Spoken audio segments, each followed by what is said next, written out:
Camilla Rodriguez clutched her boarding pass with trembling fingers as she approached the security checkpoint at London Heathrow Airport. The 42-year-old teacher from Manchester had spent 3 years saving every penny for this dream vacation to visit her elderly sister Maria in Barcelona. Maria had been battling cancer, and the doctors said this might be their last chance to spend time together. The airport buzzed with the usual chaos of international travelers, but Camilla felt isolated in her worry. She had barely slept the night before, not because of excitement but because of the phone call she received from the hospital. Maria's condition had worsened and the doctors weren't sure how much time she had left. This trip wasn't just a vacation anymore. It was a desperate race against time. Camilla had packed carefully, bringing Maria's favorite English tea, some photographs from their childhood, and a handmade scarf she had been knitting for months. Her suitcase also contained the medication she needed for her own chronic condition, a rare autoimmune disease that required daily injections. The medicine was expensive and had taken weeks to get approved by her insurance company. As she waited in the security line, Camilla noticed the stern-faced guard at the X-ray machine. Officer James Mitchell was known among his colleagues for his strict adherence to protocol. He had worked airport security for 15 years and prided himself on never letting anything suspicious pass through his station. His colleagues often joked that James could spot trouble from a mile away, but they also respected his dedication to keeping travelers safe. When Camilla's luggage went through the scanner, James immediately noticed something unusual. The X-ray showed multiple vials and syringes, along with what appeared to be unusual electronic devices. His training kicked in, and he signaled for a manual inspection. Camilla watched nervously as her bag was pulled aside, her heart sinking as she realized this delay might cause her to miss her flight. James approached Camilla with a professional but serious expression. He had seen many travelers try to smuggle various items, and the contents of her bag raised several red flags. The combination of medical equipment, electronics, and her nervous demeanor made him suspect she might be carrying something dangerous or illegal. "Ma'am, I need to inspect your luggage more thoroughly," James announced, his voice carrying the authority of someone who had dealt with countless security situations. "Please step aside and wait here while I examine the contents." Camilla's face went pale. She tried to explain that she was carrying legal medication and that she had all the proper documentation, but James had already begun the inspection process. He had learned from experience that people with genuine reasons were often just as nervous as those with something to hide. The other passengers in line began to murmur and look in their direction. Some checked their watches impatiently, while others pulled out their phones to record what they assumed might be an interesting security incident. Camilla felt the weight of their stares and wished she could disappear. James methodically began removing items from her suitcase, laying them out on the inspection table. First came the medications, several boxes of expensive injectable treatments that looked sophisticated and potentially suspicious to someone unfamiliar with rare medical conditions. Then he found the electronic devices, a specialized cooling case for the medication and a digital thermometer, designed to monitor the medicine's temperature during travel. As James continued his inspection, Camilla's anxiety grew.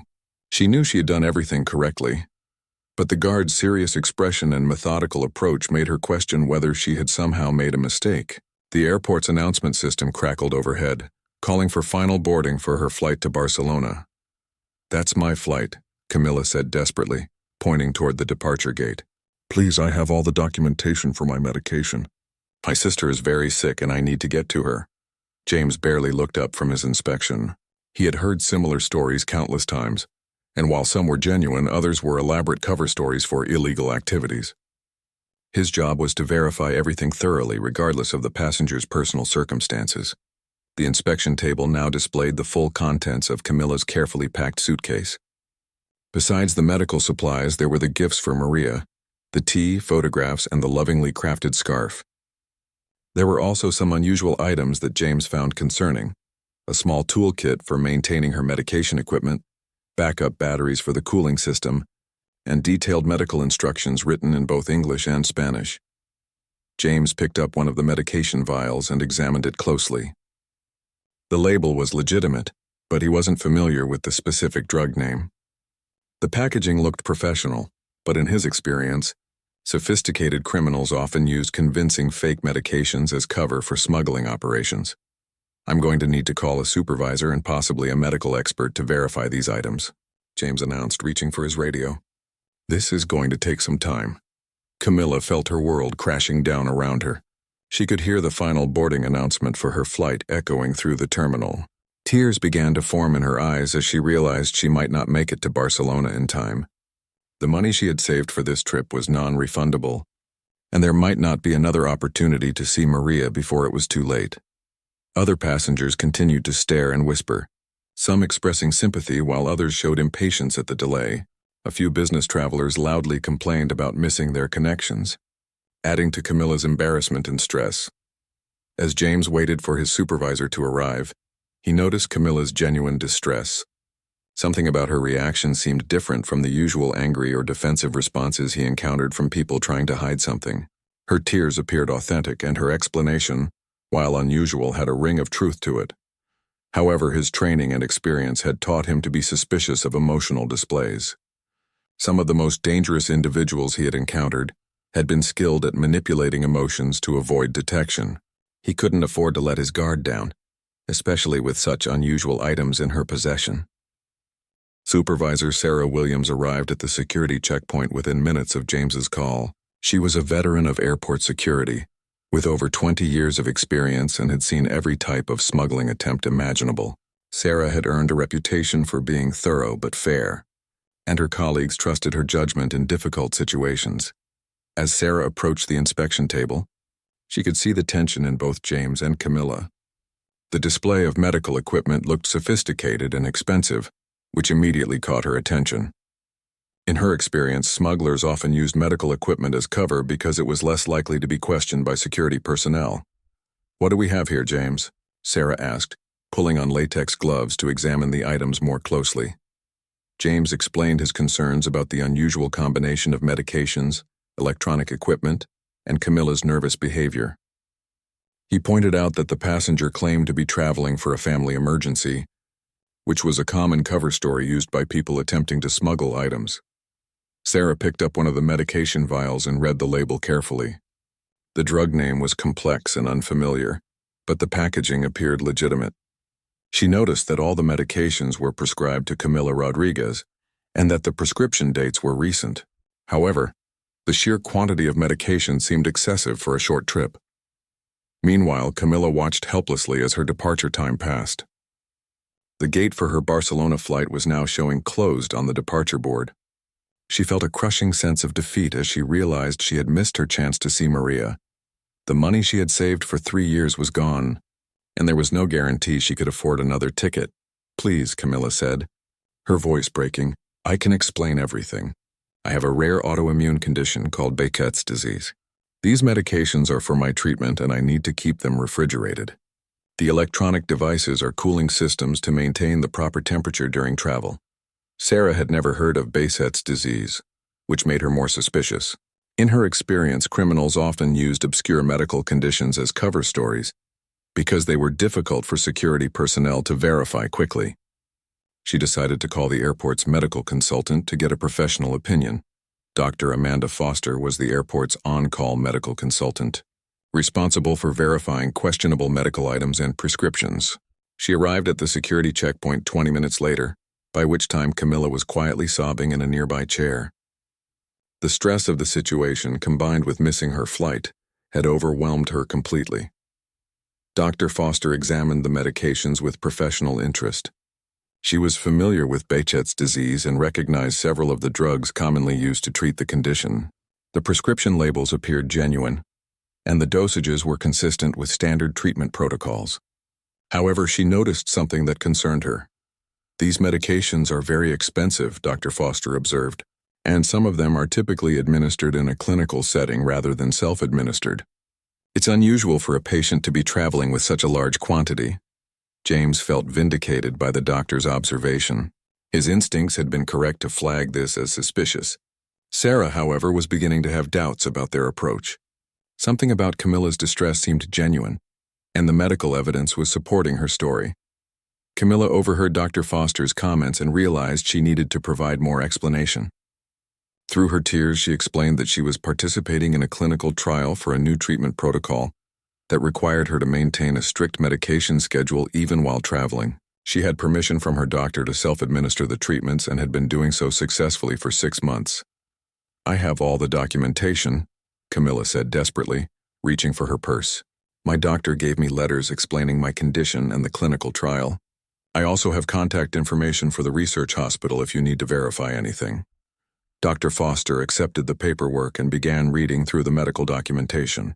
The letters were from a respected research hospital in Manchester, and they provided detailed explanations of Camilla's condition and treatment protocol. The documents appeared authentic and were signed by Dr. Elizabeth Hartwell, a rheumatologist known for her work with autoimmune conditions. As Dr. Foster continued her review, she made several phone calls to verify the information. She contacted the research hospital and spoke with Dr. Hartwell's office, confirming that Camilla was indeed a patient in their clinical trial. The doctor's assistant verified that Camilla had been given permission to travel with her medications, and that all the items in her possession were legitimate medical supplies. While waiting for the verification process, Sarah noticed that other passengers were beginning to complain about the delay. The security line had backed up significantly, and several people were expressing frustration at missing their flights. The situation was becoming a public relations problem for the airport.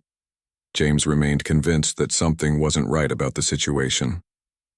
Despite the medical documentation, he felt that the combination of expensive medications, electronic equipment, and Camilla's emotional state warranted further investigation.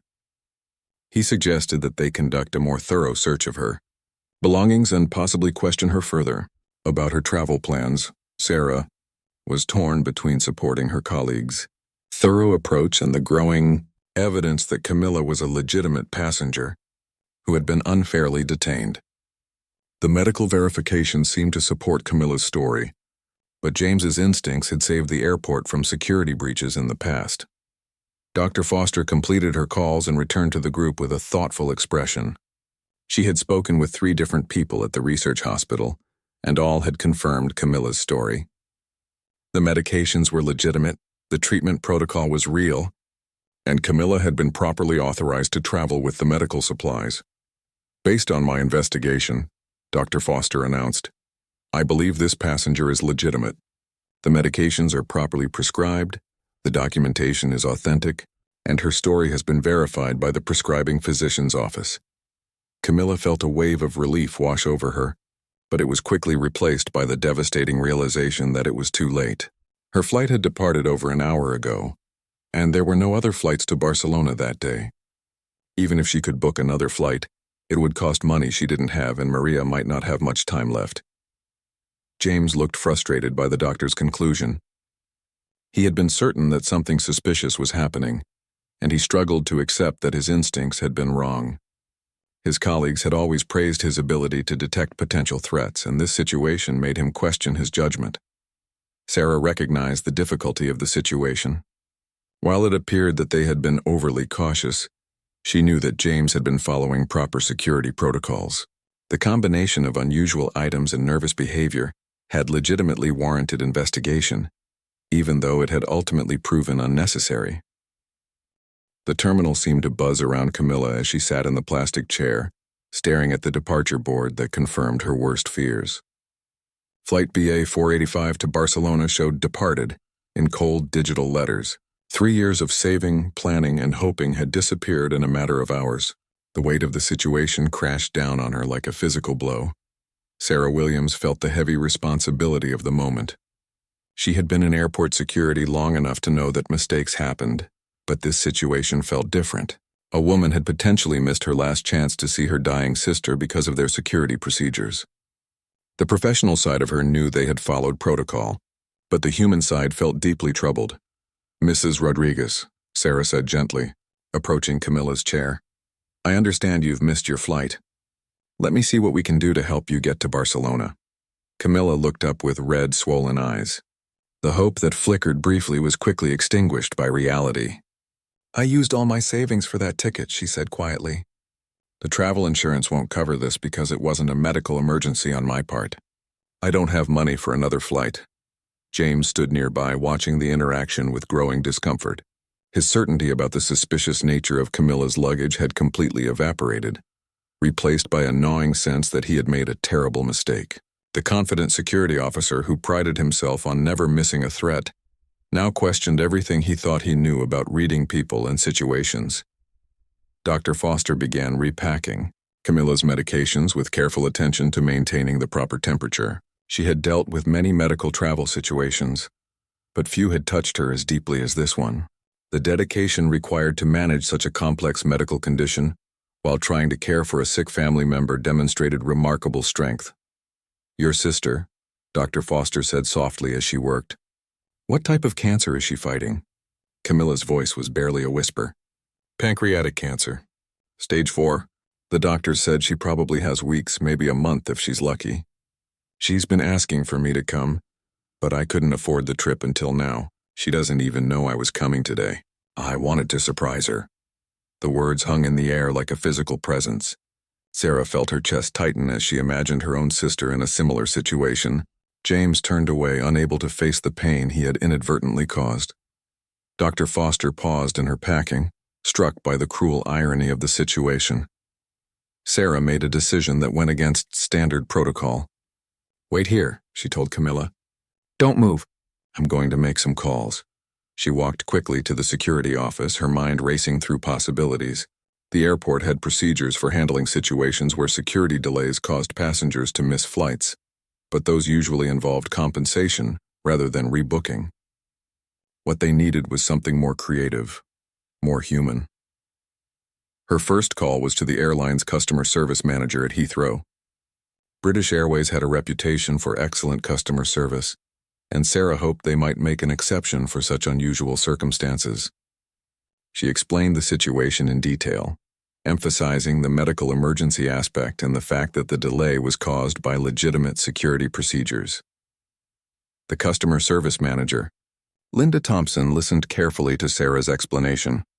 British Airways had policies for handling missed flights due to security delays, but this case was more complex because the passenger's medical condition had triggered the additional screening. Linda found herself moved by the story and determined to find a solution. Meanwhile, James approached Dr. Foster, who was still organizing Camilla's medical supplies. "How did I get this so wrong?" he asked quietly. "I've been doing this job for 15 years. I thought I could read people, but I completely misunderstood this situation." Dr. Foster looked at him with understanding rather than judgment. "You saw expensive medical equipment and electronic devices in the luggage of a nervous passenger. Given the current security environment, that would raise flags for any competent security officer. The problem isn't that you investigated, it's that the system doesn't account for the human cost of those investigations." Her words provided little comfort to James, who was struggling with the weight of his mistake.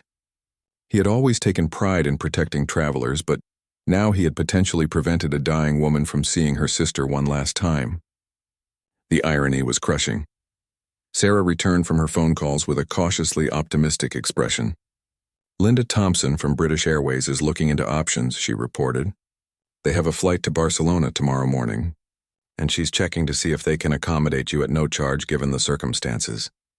Camilla's eyes filled with fresh tears, but these were tears of hope rather than despair. "Tomorrow morning?" she asked.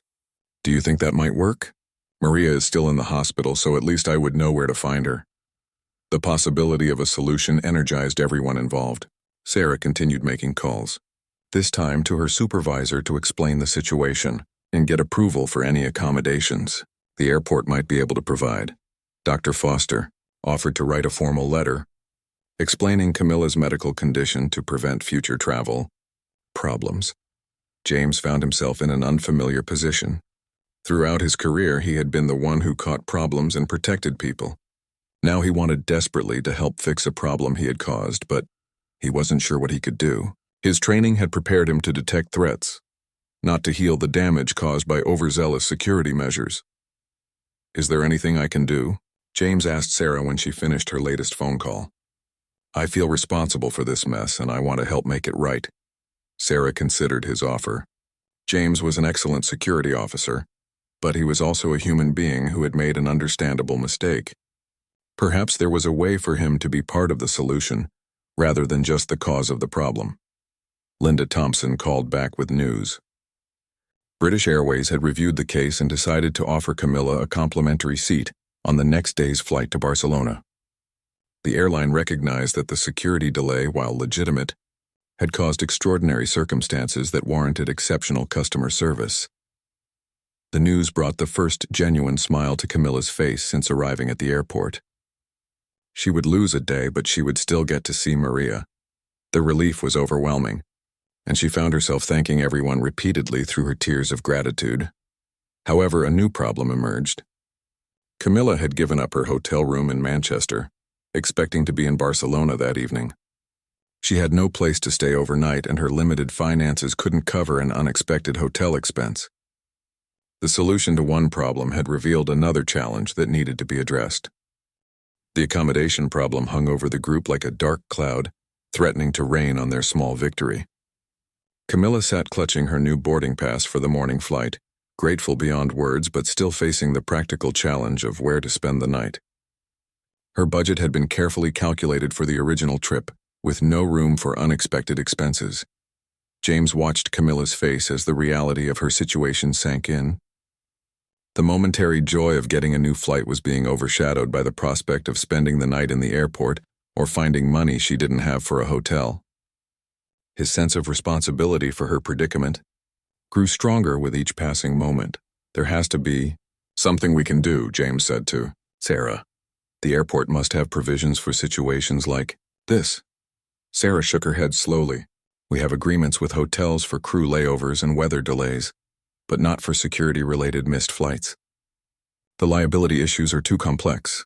She paused, then added quietly, but that doesn't mean we can't explore other options. Dr. Foster had been listening to the conversation while finalizing her medical report for Camilla's travel documentation. She had an idea that might help, but it would require bending some rules and calling in a favor from an old colleague. Camilla, Dr. Foster said, I have a friend who works as a nurse at a private medical facility near the airport. They sometimes have rooms available for patients who need to stay overnight for observation. It's not a hotel, but it would be a safe, clean place to rest. The suggestion sparked interest from everyone. It wasn't a conventional solution, but given the unusual circumstances, it might work. Dr. Foster explained that her friend, Helen Morrison, managed a small private clinic that specialized in treating patients with complex medical conditions. They occasionally had overnight accommodation for patients who needed monitoring, but didn't require full hospitalization. Sarah saw the potential in this idea. Would your friend be willing to help? And would there be any cost involved? Dr. Foster was already reaching for her phone. Let me call Helen and explain the situation. She's dealt with patients who have similar conditions to Camilla's, so she would understand the medical complexity of the situation. While Dr. Foster made her call, James found himself studying Camilla more carefully. Now that he knew her story, he could see things he had missed during the security screening. The careful way she handled her medical equipment spoke of years of experience managing a complex condition. The photos in her luggage showed a close family relationship that explained her desperate need to reach her sister. I should have seen it, James said to Sarah. All the signs were there that she was legitimate. The way she packed her medications, the professional medical documentation, even her nervousness made sense given her situation. Sarah placed a hand on his shoulder. James, you've been doing this job for 15 years and you've never made a mistake like this before. That's because you take your responsibilities seriously. Sometimes being thorough means occasionally being wrong, but the alternative is being careless and missing real threats. Dr. Foster returned from her phone call with encouraging news. Helen Morrison had agreed to provide Camilla with a private room at the clinic for the night. The facility was equipped to handle patients with complex medical needs, so Camilla would be able to properly store her medications and even receive assistance if she had any problems with her treatment. Helen said there won't be any charge. Dr. Foster explained. The clinic has a charitable fund for patients facing financial hardship, and she thinks this situation qualifies. She'll also provide transportation to the airport in the morning. Camilla was overwhelmed by the kindness being shown to her. She had started the day feeling alone and desperate, and now found herself surrounded by people who were going out of their way to help a complete stranger. The contrast was almost too much to process. "I don't know how to thank you all," Camilla said, her voice thick with emotion. "This morning I thought my world was ending, and now I have hope again." James stepped forward, his usual professional demeanor replaced by genuine concern. "Mrs. Rodriguez, I owe you an apology. I was doing my job, but I should have been more sensitive to your situation. I hope your visit with your sister goes well." Camilla looked at James with understanding rather than anger. "You are protecting people, just like my sister's doctors are protecting her. Sometimes protecting people means asking difficult questions. I don't blame you for doing your job." Her forgiveness meant more to James than she could know. He had been carrying the weight of his mistake like a physical burden, and her understanding helped lighten that load. It didn't erase his error, but it reminded him that good intentions could coexist with unfortunate outcomes. Sarah coordinated the arrangements for getting Camilla to the medical clinic. She arranged for a taxi to transport both Camilla and her medical equipment, ensuring that everything would arrive safely. She also provided Camilla with her direct phone number in case any problems arose with the morning flight. Dr. Foster finished preparing a comprehensive medical travel letter that would help prevent future security delays.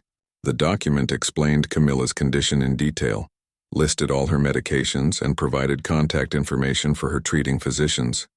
She also included information about the clinical trial and the necessity of traveling with refrigerated medications. "Keep this with your passport," Dr. Foster advised. "Show it to security personnel immediately when you go through screening. It should help avoid any confusion about your medical supplies." As the arrangements came together, James realized he wanted to do something more than just apologize. He had caused Camilla to miss her original flight, and while others had found solutions for her immediate problems, he felt he should contribute something meaningful to make amends. "Mrs. Rodriguez," James said hesitantly, "would you allow me to cover the cost of your meals and incidentals during your trip? It's not much, but I'd like to help in some way." Camilla was touched by the offer but initially wanted to decline. She could see that James was genuinely remorseful, and his gesture meant a lot to her. However, she also understood that accepting his help might provide him with some peace of mind about the situation. "That's very kind of you," Camilla said softly. "If it would help you feel better about what happened, I would be grateful for your assistance." James felt a wave of relief at her acceptance. It wasn't enough to fully make up for the day's trauma, but it was something concrete he could do to help. He gave Camilla his contact information and promised to transfer some money to her account that evening. As the evening progressed, the group began to separate. Dr. Foster had completed all the medical documentation and needed to return to her other duties. Sarah had paperwork to file about the incident and wanted to ensure that lessons learned from this situation would be incorporated into future training. The medical clinic where Camilla spent the night was a peaceful contrast to the chaos of the airport. Helen Morrison, the nurse who had arranged her accommodation, turned out to be a warm, motherly woman who immediately put Camilla at ease. The private room was simple but comfortable, with a small refrigerator for her medications and a direct phone line to the nursing station. Helen had worked with many patients dealing with chronic illnesses, and she understood the emotional toll that Camilla's condition could take. As she helped Camilla settle in for the night, she listened to the story of the missed flight and the race to reach Maria in Barcelona. "You know," Helen said as she checked the temperature settings on the medication refrigerator, "I've seen many families dealing with serious illnesses. The love between siblings is often the strongest force in these situations. Your sister knows you're trying to reach her, even if she doesn't know about today's complications." Camilla found comfort in Helen's words. The stress of the day had exhausted her emotionally and physically, but she was finally able to rest knowing that her medications were properly stored and her morning flight was confirmed. For the first time since receiving the devastating phone call about Maria's worsening condition, she felt a sense of hope. Meanwhile, back at the airport, James was finishing his shift with a heavy heart. The incident with Camilla had shaken his confidence in ways he hadn't expected. He had always prided himself on being able to read people accurately, but today had proven that his instincts weren't infallible. Sarah found James sitting alone in the security office, staring at his incident report. She could see the weight of the day's events in his posture and expression. As his supervisor, she felt responsible for helping him process what had happened. James, Sarah said gently, you need to understand that what happened today doesn't negate 15 years of excellent service. You've prevented countless security breaches and kept thousands of passengers safe. One mistake doesn't erase all of that. James looked up from his paperwork. But what if I've been wrong before and just didn't know it? What if I've caused other people to miss important flights or family emergencies? The thought keeps me awake at night. Sarah sat down across from him. The reality is that security work involves making judgment calls with incomplete information. Sometimes those calls will be wrong. The important thing is that we learn from our mistakes and try to do better next time. She went on to explain that the incident with Camilla would be used as a training case for other security personnel.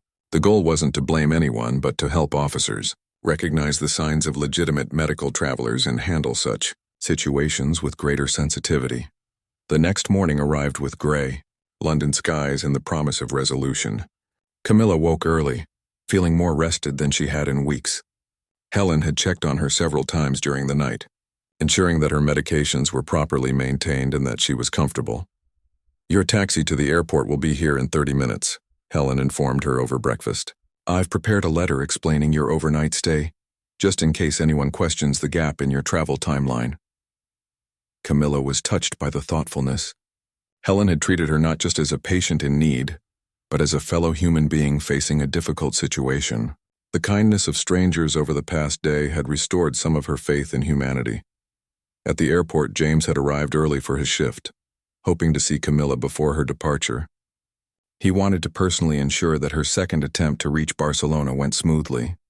When he saw her approaching the security checkpoint, he felt a mixture of relief and continued guilt. Mrs. Rodriguez, James called out as she entered the security area. How are you feeling this morning? Camilla smiled at him, a genuine expression that surprised James with its warmth. Much better, thank you. The clinic was wonderful and I actually got some good sleep. I'm ready to see my sister. James had prepared for this moment. I've spoken with my colleagues about your medical condition and equipment. They're fully briefed on your situation, so you shouldn't have any delays today. True to his word, Camilla's passage through security was swift and professional.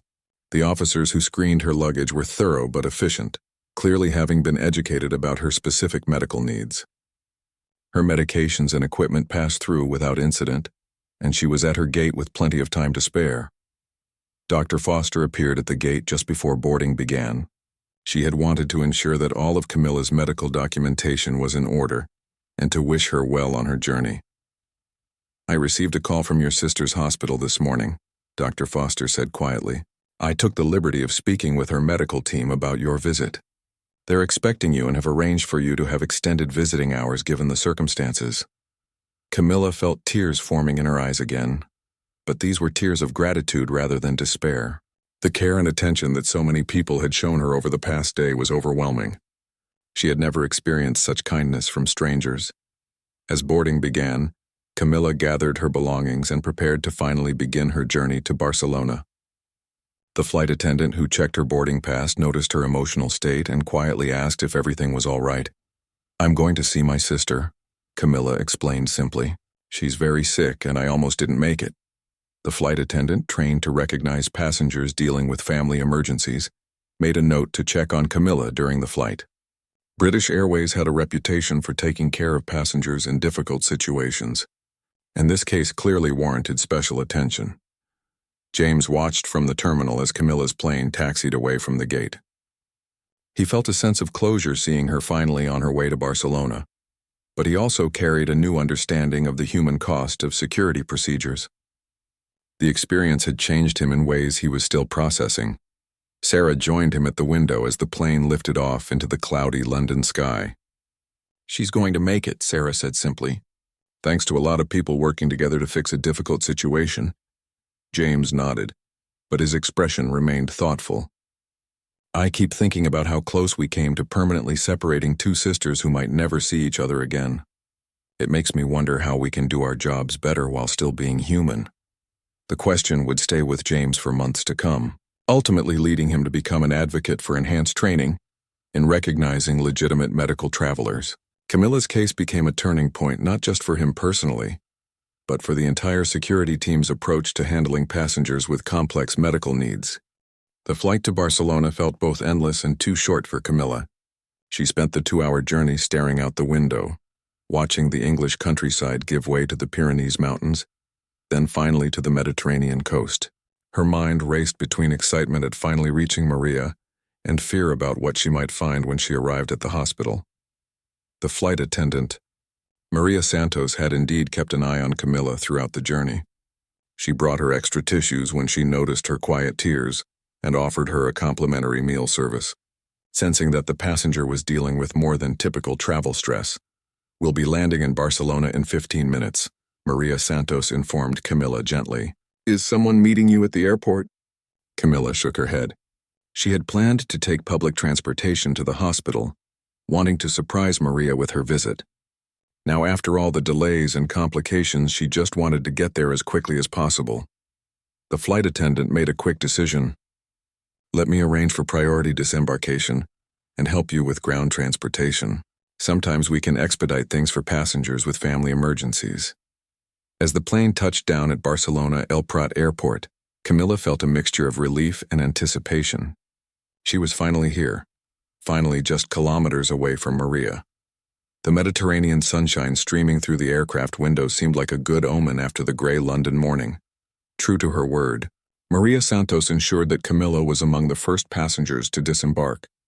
She had also arranged for a taxi to be waiting, prepaid by the airline as a gesture of customer service for the previous day's complications.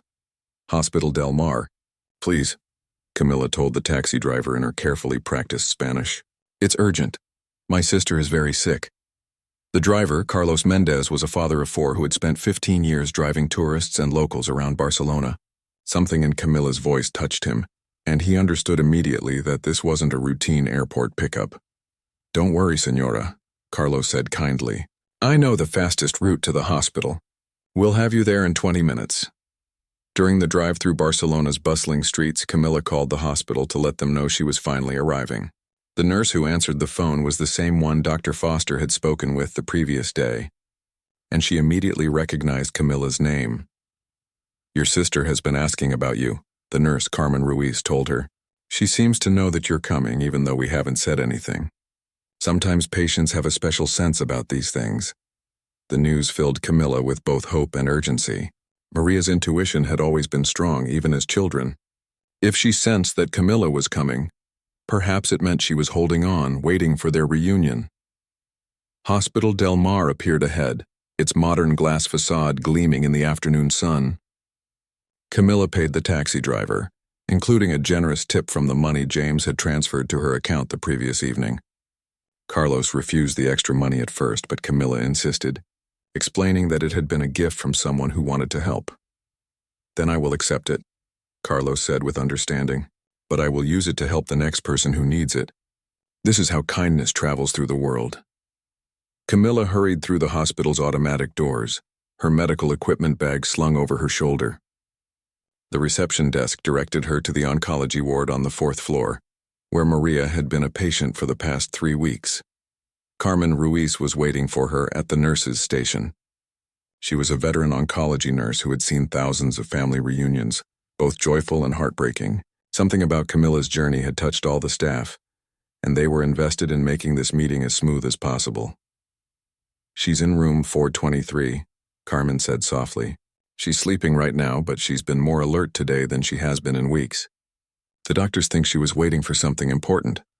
Camilla paused outside Maria's room, her hand on the door handle.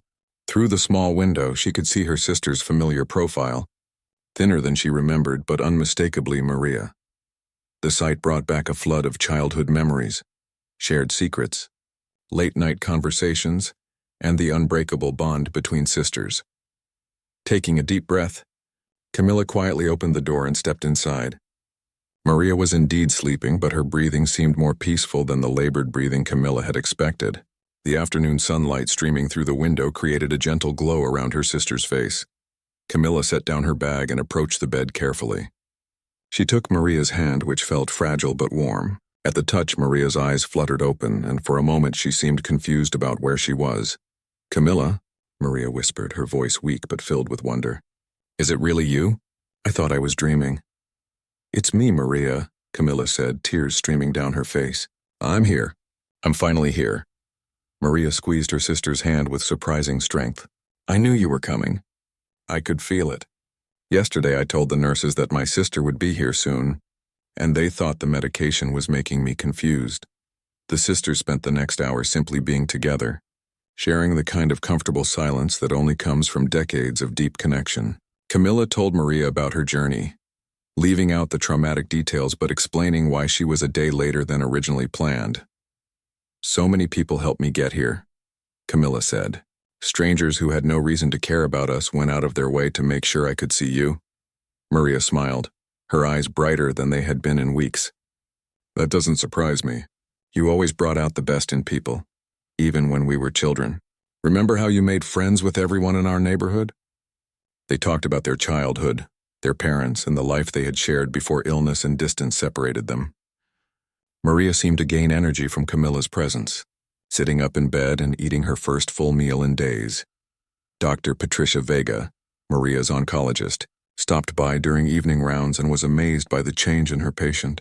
Maria was more alert and engaged than she had been since arriving at the hospital. The power of human connection in medical recovery was something Dr. Vega had witnessed many times, but it never ceased to amaze her. Your sister's presence has given her strength, Dr. Vega told Camilla privately. We can't change her diagnosis, but quality of life matters tremendously. Having you here will make a significant difference in her remaining time. That evening, Camilla settled into the reclining chair next to Maria's bed. The hospital staff had arranged for her to stay overnight, understanding the importance of their time together. As Maria drifted off to sleep, she held tightly to Camilla's hand. Promise me you'll take care of yourself, Maria whispered.